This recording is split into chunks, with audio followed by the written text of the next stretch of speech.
Ao vivo aqui em nossos estúdios, nós continuaremos a falar sobre esse Dia Estadual contra o Feminicídio. Eu vou conversar com a delegada Eugênia Villa sobre essas questões que, de certa forma, ainda envergonham o nosso estado do Piauí. Delegada, boa tarde para a senhora, seja bem-vinda, tudo bem? Boa tarde a todos. Delegada, a senhora tem uma pesquisa bastante enfática sobre essa questão do feminicídio do estado do Piauí. Vamos começar falando primeiro do seu livro, da sua pesquisa. O que a senhora constatou sobre essa prática tão vergonhosa que ainda marca o nosso estado do Piauí? O meu estudo, ele retrata 109 casos de feminicídio. Hoje nós temos 144. Nossa. Então veja que o meu estudo, ele teve a datação de 2015, que foi a data da lei do feminicídio, até dezembro de 2018. Eu estava ali nos bastidores para te dar essa notícia. Hoje, até o dia 20 de maio, nós temos 144 mulheres assassinadas pelo simples fato de serem mulheres. Isso aí é algo que não dá para aceitar de jeito nenhum, né? Em nenhum local não dá para aceitar. Essa minha pesquisa eu busquei compreender na nossa dinâmica do Piauí como estava sendo a investigação, o processamento dos feminicídios e o julgamento dos feminicídios. Sim. Então, entrevistei magistrados, delegados, investigadores, promotores de justiça, peritos criminais e também as falas de autores, as falas de vítimas sobreviventes e falas de testemunhas. E desenvolvi uma metodologia para compreendermos o menosprezo e a discriminação. Então, para fecharmos um vazio epistemológico, ou seja, de interpretação, que a gente chama hermenêutico, né? Na compreensão do que é. Por que esses homens matam as mulheres? Essa era a minha indagação. Por que esses homens matam? Delegada, pode mostrar o livro. Muito obrigada. Conversando. E por que esses homens matam, delegada, no Piauí? Então, no Piauí e no mundo, não é? Então, a minha tese, o meu estudo, ele pode ser utilizado, é uma técnica, é um método que pode e deve ser utilizado em qualquer lugar do Brasil, em qualquer lugar, diria, da América Latina, não é? Que tem as mesmas semelhanças. Bem, nós temos o mandato da masculinidade. Muitas vezes a gente percebe o senso comum, as pessoas falam, matou porque tinha ódio, desferiu 27 facadas, não é? Então ele desferiu o ódio.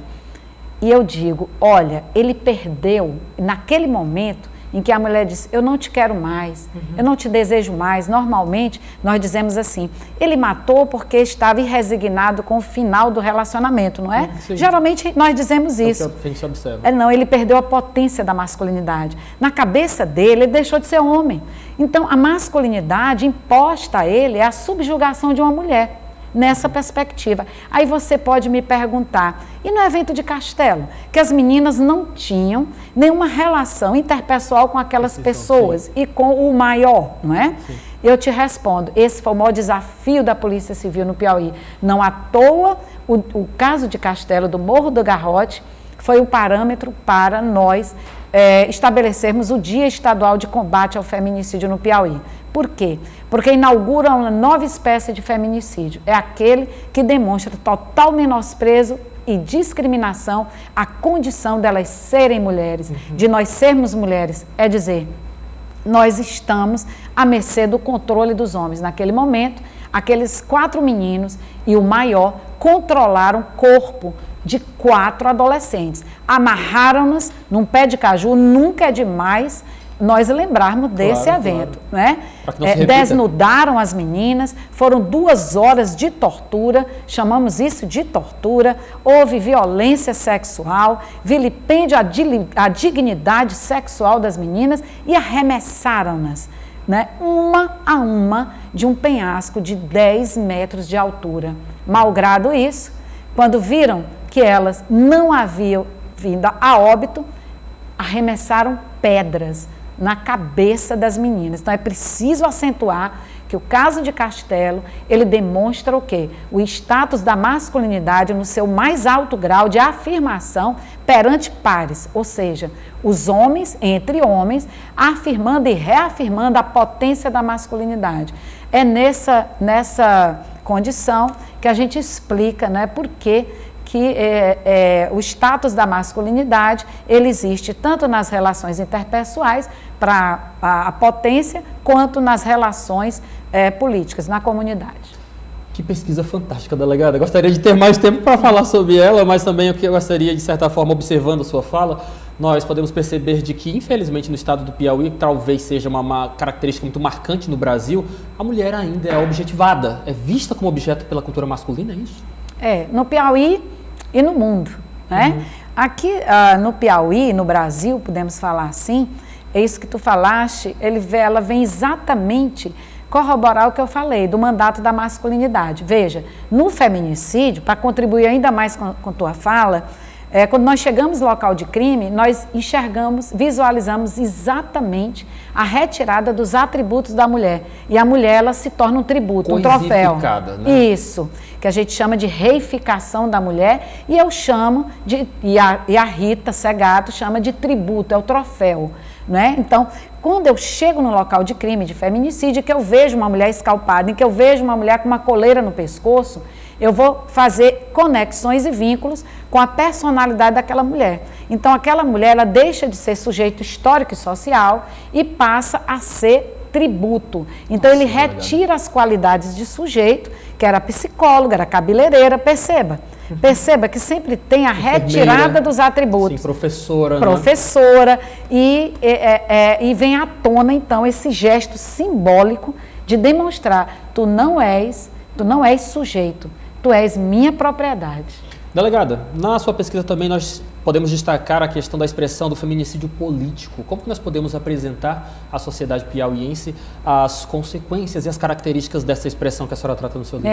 Eu sempre digo que o feminicídio não é pessoal, ele é político. Se fosse pessoal, ele só ocorria em relação a Eugênia, a Maria, a Sebastiana, não.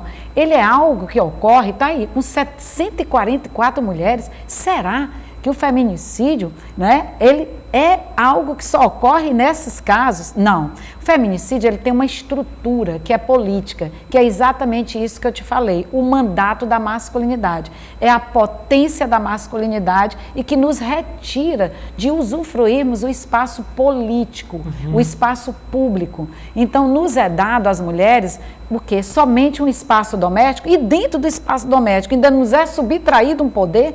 Não é? Então, quando eu falo que o feminicídio é política, é porque as forças, as estruturas são políticas e é preciso desmontar essa engrenagem. E essa engrenagem ela é desmontada colocando mulheres em espaço de poder para que protocolos e metodologias e decisões organizacionais levem em conta a perspectiva da mulher.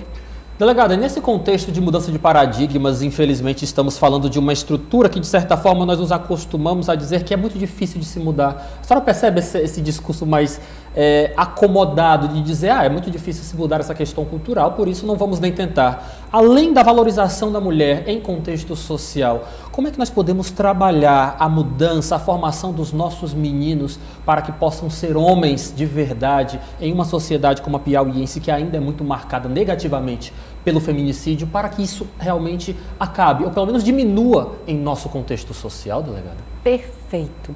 Trabalhar os meninos e as meninas. Trabalhar, veja, quando você tem relação de poder, você tem que trabalhar com dois estamentos, não é? Claro. Então, trabalhar na escola, os professores e professoras trabalham a perspectiva de gênero, é muito forte, né? Mas você tem que dar o exemplo dentro da sua casa. Se o teu pai, se a tua mãe não aplicam essa metodologia, digamos, eu vou dar um exemplo bem rasozinho, né? Meu filho, dirigir e beber são duas coisas que não combinam, não é assim que a gente educa? E aí ele vê o pai dele bebendo e depois, dirigindo. Então, o que ele está vendo? O que uma criança vê quando ele sai de uma escola que está colocando mulheres, meninas e meninos num plano de equidade? Ele enxerga, gente, lá no Supremo eu só tenho 2 ministras? Eu não tenho uma presidenta no Senado? Eu não tenho representatividade na Assembleia, Câmara. Enfim, onde estão as mulheres? Então, você não vê na vida prática aquilo que você vê na escola. Então, é preciso exercitar. É preciso política para a inserção de mulheres nos comandos. Por isso é que eu te digo que tudo inicia na política. Por isso é que há uma luta mais mulheres no espaço político. Isso não quer dizer que seja no espaço político partidário, não é claro. Isso. São mais todas. amplo. É mais amplo. É muito mais amplo. Delegada, nós temos aqui uma proposição de uma lei estadual aqui no Piauí de que se objetiva a explanação de pontos da Lei Maria da Penha nas disciplinas corriqueiras das crianças e adolescentes em formação no nosso estado. Como é que a senhora avalia esse tipo de postura? É algo que realmente pode trazer um benefício à nossa sociedade? Apresentar pelo menos os pontos principais da Lei Maria da Penha? Acho positivo, mas vai além da Lei Maria da Penha. A Lei Maria da Penha enclausura a dimensão política da violência contra a mulher. A Lei Maria da Penha, as pessoas pensam, tem uma ideia no Brasil, que a violência de gênero, as relações de poder, o mandato da masculinidade, se encerra nas relações domésticas.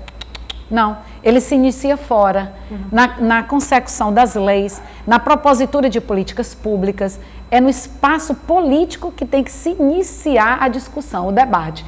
Então, o que acontece? Se você restringe a educação formal, a Lei Maria da Penha, você retira novamente a dimensão política. É preciso dizer para as meninas e para os meninos que a violência é política. Então é preciso invocar instrumentos de direito internacional. É preciso invocar a Convenção de Belém do Pará, que alcança também a violência interpessoal. Tá? Alcança a violência na comunidade e alcança a violência institucional. Aqui o Estado, a administração pública, pratica contra mulheres. Sim. A não editar um código de processo penal na perspectiva das mulheres, um código penal na perspectiva das mulheres, políticas públicas, iluminação pública, acessos às mulheres, etc, etc. Eu entendo. Delegada, desde já, muito obrigado pela sua participação. É sempre um prazer conversar com a senhora, ainda mais sobre esse tema, porque realmente nós precisamos sempre bater nessa tecla. Feminicídio envergonha a nossa população. Mas antes, eu gostaria apenas de lhe destacar mais uma vez, porque todo mundo que chega aqui, eu falo sobre a importância da denúncia.